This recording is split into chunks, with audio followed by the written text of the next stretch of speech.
who is a Knicks fan. And we all know the Knicks are probably one of the most dysfunctional organizations in the NBA. Don't get me wrong, the last couple of years they've had some winning seasons, but before that, and before the Melo era, it was looking bleak. It was looking bleak for the Knicks. It reached a point where the Knicks would sign a player or like they'll draft a player and he wouldn't even be excited because he already knows that the Knicks suck. So why would he get his expectations up? The same thing could correlate to Jets fans. Now, Jets fans typically, over the past couple of years, they've just grown numb to the losing, and Jets are probably one of the most dysfunctional organizations in the NFL. But coming into this season, things felt different. Things felt very, very different for the New York Jets. And that's because of one man, Aaron Rodgers. For the first time in my lifetime, no, I did not watch the late 90s, early 2000 Jets. I wasn't a fan at the time. I was a little kid. I wasn't watching football during the Mark Sanchez years. But this Jets team had actual expectations. There were people throwing out the word Super Bowl when it came to the Jets. And just like that, all of that went away. In 4 plays. In 4 plays, y'all. This is like 4 plays. Aaron Rodgers goes down. And he gets injured. An Achilles injury on top of that. A 40-year-old quarterback with an Achilles injury. You can't make this stuff up, guys. New York sports teams, there's a curse going around the New York sports teams, in my opinion. Like, when you really think about it, like, the last couple of years, look what has happened. The Giants have been terrible over the last couple of years. Yeah, they made the playoffs last year, but we're not going to talk about that mess that happened on Sunday Night Football between them and the Cowboys, because no way. That's ridiculous. The Jets have bad luck drafting quarterbacks. They have bad luck with coaches. Adam Gase, for example. Adam Gase, you guys remember Adam Gase? Sam Darnold, Geno Smith. Geno Smith was supposed to be the savior, y'all. He was supposed to be the savior, the guy in New York. Zach Wilson is their most recent whip, and he has to start. He has to be the man, and a lot of people don't think that he can do the job in New York. You have the Brooklyn Nets, who had Katie, had Kyrie, had James Harden. They all requested to trade out.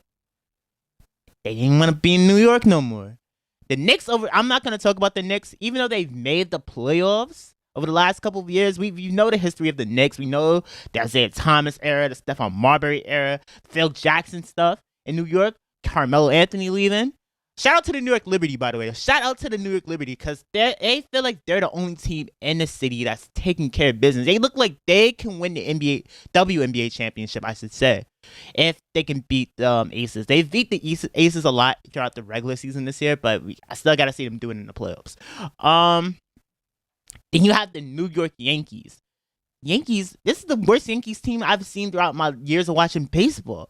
Like, they're at the bottom of the AL East. The New York Yankees, the evil empire, the pinstripes. This is not Yankees baseball.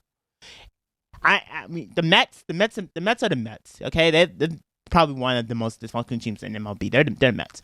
I guess what I'm trying to say is there's a curse in the city. There's a curse inside my city. Yeah, not a parade, because we ain't gonna get that. It's a curse, and it's a shame. I was drinking the Kool-Aid with the Jets. I was excited to see Aaron Rodgers.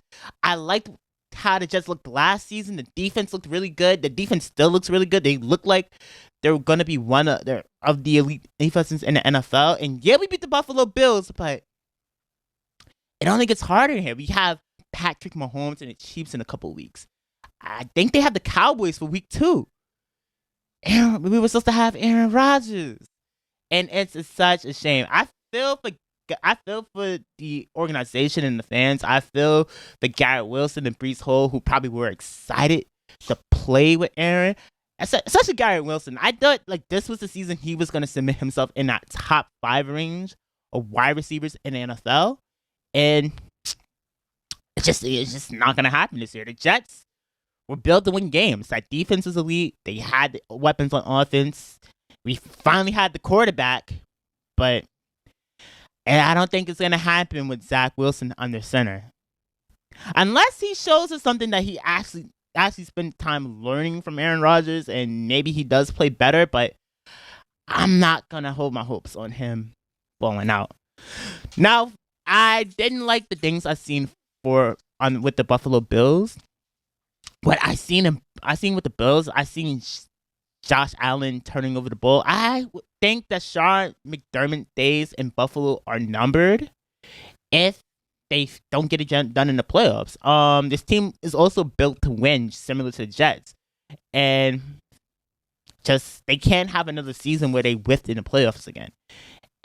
But Josh Allen with the 4 turnovers, I know it's week 1. I'm not going to expect him. I expect him to play a lot better down the line, but he played bad. The offense played bad in Buffalo, and I expect him to fix some things up as the season goes on. But yeah, Sean McDermott's a guy I think is in the hot seat in Buffalo.